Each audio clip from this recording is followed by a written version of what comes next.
Subscribe کریں ہمارے channel کو اور بیل آئیکن کو کلک کریں تاکہ ہماری ہر نئی آنے والی ویڈیوز آپ تک بآسانی پہنچ سکے۔ بسم اللہ الرحمن الرحیم۔ سیدنا شمیل علیہ السلام، حضرت یوشع بن نون علیہ السلام نے جب وادی مقدس کو فتح کر لیا تو اس کے بعد آپ زندگی کے آخری لمحات تک بنی اسرائیل کو تورات کی تعلیم دیتے رہے۔ آپ نے ان کے آپس کے جھگڑوں کے لیے ایک محکمہ بھی قائم کر دیا۔ اس محکمے میں قاضی حضرات ان کے مقدمات سنا کرتے تھے۔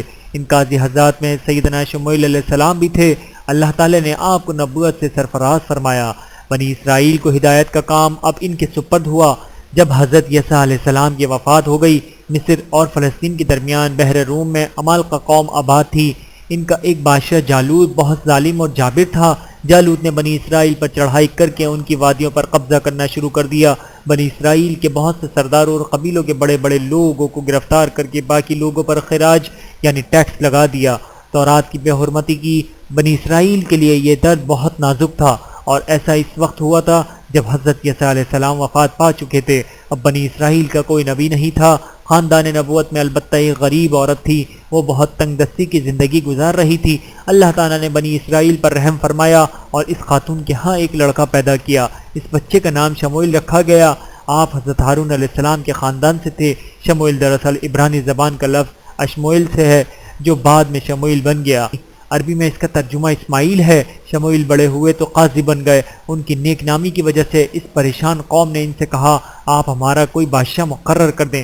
آپ بنی اسرائیل کی عادات سے واقف تھے، اس لیے آپ نے فرمایا، اگر میں نے کوئی بادشاہ مقرر کر دیا اور تم نے اس کا حکم نہ مانا تو کیا ہوگا؟ کیونکہ یہ ابھی کل کی بات ہے کہ اللہ نے جہاد کا حکم دیا تھا، تم نے یہ حکم ماننے سے انکار کر دیا۔ حضرت حزقیل علیہ السلام کے زمانے میں تم لوگ موت سے ڈر کر شہر سے پہاڑ پر چلے گئے تھے۔ اس کی یہ سزا ملی تھی کہ اللہ تعالیٰ نے تم پر موت طاری کر دی تھی۔ حضرت شمیل علیہ السلام کی بات سن کر بنی اسرائیل نے اطمینان دلاتے ہوئے کہا، ہم بہت ذلیل و رسوا ہو چکے ہیں، کب تک ایسی زندگی گزاریں گے؟ آپ اطمینان رکھیں، اگر ہمیں جہاد کا حکم ملا تو ہم پیچھے نہیں ہٹیں گے، جم کر دشمن کا مقابلہ کریں گے۔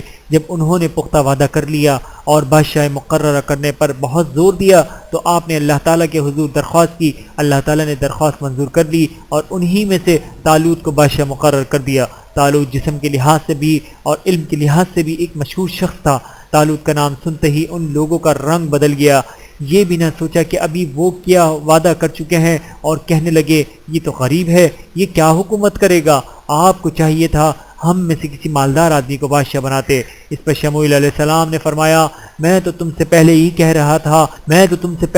رہا تھا کہ اگر میں نے تم پر کسی کو بادشاہ مقرر کر دیا تو تم اس کی مخالفت کرو گے، اور یہی ہوا۔ اللہ نے تمہارے مقابلے میں اسی کو پسند فرمایا ہے، اسے علم بھی دیا ہے اور قد و قامت بھی۔ اللہ جسے چاہتا ہے سلطنت عطا فرماتا ہے، اور اللہ بڑا جاننے والا ہے۔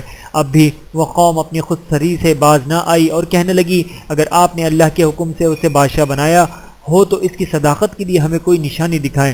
حضرت شموئیل علیہ السلام نے فرمایا، طالوت کے بادشاہ ہونے کی نشانی یہ ہے کہ تمہارے پاس وہ صندوق آئے گا جس میں تمہارے رب کی طرف سے دلوں کے لیے سکون کا سامان ہوگا، اور اس میں کچھ وہ چیزیں بھی ہوں گی جو حضرت موسیٰ علیہ السلام اور حضرت ہارون علیہ السلام چھوڑ گئے تھے۔ اس صندوق کو فرشتے اٹھا کر لائیں گے۔ یقیناً اس صندوق کے آنے میں تم لوگوں کے لیے بہت نشانیاں ہیں۔ تابوت سکینہ کا پہلے ذکر آ چکا ہے۔ یہ ایک ایسا صندوق تھا جس میں تبرکات رکھے ہوئے تھے۔ دشمن سے جنگ کے وقت یہ صندوق ساتھ رکھتے تھے تو انہیں سکون رہتا تھا۔ اللہ تعالیٰ دشمن کے مقابلے میں کامیابی عطا فرماتے تھے۔ جالوت نے جب بنی اسرائیل پر غلبہ حاصل کیا تھا تو یہ صندوق بھی ساتھ لے لیا تھا، اسی لیے بنی اسرائیل کے حوصلے پست ہو گئے تھے۔ اب جب اللہ تعالیٰ کو منظور ہوا کہ وہ صندوق پھر سے بنی اسرائیل کو مل جائے تو اس کی صورت اللہ تعالیٰ نے یہ فرمائی کہ کافر لوگ اس صندوق کو جہاں رکھتے وہاں وبا پھوٹ پڑتی۔ اس طرح دشمنوں کے پاس شہر وبا کی وجہ سے خالی ہو گئے۔ اب کافر لوگ اس صندوق کو منحوس خیال کرنے لگے، ان کے دلوں میں اس کی نفرت بیٹھ گئی۔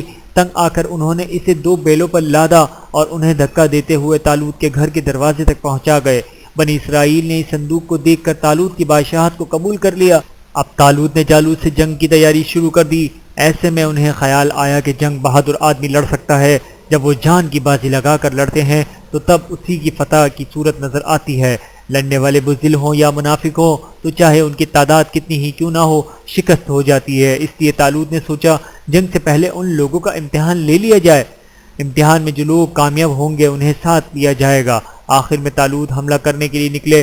موسم بہت گرم تھا۔ انہوں نے لشکر سے پہلے ہی کہہ دیا تھا کہ جو لڑنا چاہے وہ ہمارے ساتھ چلے ورنہ ہمیں ضرورت نہیں۔ اس طرح 80,000 آدمی آپ کے ساتھ ہو گئے۔ اب طالوت نے ان کا امتحان لیا اور ان سے کہا ہمارے سامنے ایک نہر ہے، تم اس نہر سے پانی نہ پینا، جو پانی نہیں پیے گا وہ ہمارے ساتھ چلے گا اور جو پانی پی لے گا ہم اسے ساتھ نہیں لے جائیں گے۔ ہاں چلو، ہاں چلو بھر پانی پینے کی اجازت ہے۔ اس واضح حکم کے باوجود بہت تھوڑے سے آدمیوں نے چلو بھر پانی پیا، باقی لشکر نے بے صبری کا مظاہرہ کیا اور خوب پانی پیا۔ اب جن لوگوں نے چلو بھر پانی پیا تھا اللہ تعالیٰ نے ان کی تو پیاس بجھا دی، اور جنہوں نے خوب پانی پیا تھا ان کی پیاس بڑھتی چلی گئی اور ان کے لیے آگے چلنا مشکل ہو گیا۔ انہوں نے صاف کہہ دیا ہم میں جالوت سے مقابلے کی طاقت نہیں۔ اس طرح وہ لوگ لشکر سے الگ ہو گئے۔ اگر میدان جنگ میں بزدلی دکھاتے تو ان کی بزدلی کا اثر مجاہدین پر پڑتا، اسی لیے طالوت نے امتحان لیا تھا۔ اب طالوت کے ساتھ صرف 313 آدمی رہ گئے۔ ان لوگوں نے اللہ تعالیٰ سے نہایت پرخلوص انداز میں دعا کی، اے ہمارے پروردگار، جتنا صبر ہے سب ہمارے دلوں میں ڈال دے اور ہمیں ثابت قدم رکھ اور اس کافر قوم پر ہمیں غالب کرنے میں ہماری مدد کر۔ جب دونوں لشکر آمنے سامنے آ گئے تو جالوت میدان میں نکلا اور للکارا، ہے کوئی بہادر جو میرے مقابلے پر آئے؟ جب کوئی نہ نکلا تو طالوت کو بہت رنج ہوا۔ اسرائیلیوں کی بزدلی گویا باقی تھی۔ جالوت کا قد 6 ہاتھ سے بھی زیادہ تھا۔ وہ پتیل کی ذرہ اور خول پہنے ہوئے تھا۔ اسرائیلی اس کی بہادری کے قصے بھی سن سن کر اس سے مروب ہو چکے تھے، اسی لیے کسی نے اس کے مقابلے میں آنے کی جرت کی نہ کی۔ آخر طالوت نے اعلان کیا جو بہادر آگے بڑھ کر جالوت کو قتل کرے گا میں اپنی آدھی سلطنت اسے دے دوں گا اور شہزادی سے اس کا نکاح کر دوں گا۔ یہ اعلان سن کر کے یہ آدمی میدان میں نکلے، لیکن جب اس پر نگاہ پڑتی تو واپس لوٹ آتے۔ طالوت کے لشکر میں حضرت داؤد علیہ السلام بھی تھے جنہیں بعد میں نبوت ملی، ان کے 6 بھائی بھی شامل تھے۔ آپ سب بھائیوں سے چھوٹے تھے اور جنگ میں شریک تھے۔ والد نے اسرائیلیوں اور اپنے بیٹوں کے حالات معلوم کرنے کے لیے ساتھ بھیج دیا تھا۔ راستے میں آپ کو 3 پتھر پڑے ملے۔ اللہ کے حکم سے ان پتھروں نے داؤد علیہ السلام سے کہا، اے داؤد، تو ہمیں اٹھا لے، ہم جالوت کو قتل کر دیں گے۔ آپ نے وہ پتھر اٹھا لیے اور میدان میں پہنچ گئے۔ آپ نے دیکھا کہ جالوت کے مقابلے میں کوئی اسرائیلی آگے نہیں بڑھ رہا تھا، چنانچہ آپ نے طالوت سے لڑائی کی اجازت مانگی۔ انہوں نے کہا تم کم عمر ہو، نہ تجربہ کار ہو، اس لیے تم نہ جاؤ۔ آپ نے کہا نہیں، آپ ہی مجھے اجازت دے دیں۔ آخر آپ کو اجازت مل گئی۔ آپ آگے بڑھے اور جالوت کے ساتھ جا کھڑے ہوئے۔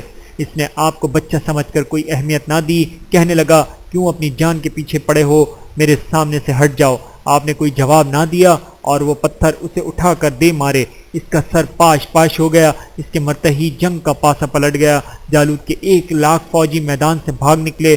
طالوت حضرت داؤد علیہ السلام کے اس کارنامے سے بہت خوش ہوئے۔ انہوں نے شہزادی کی شادی آپ سے کر دی اور آپ کو حکومت میں شامل کر لیا۔ صدق اللہ العلی العظیم۔ ویڈیو دیکھنے کا بہت شکریہ۔ مزید ویڈیوز دیکھنے کے لیے ہمارے چینل کو سبسکرائب کریں۔ اگر ویڈیو پسند آئے تو لائک کریں۔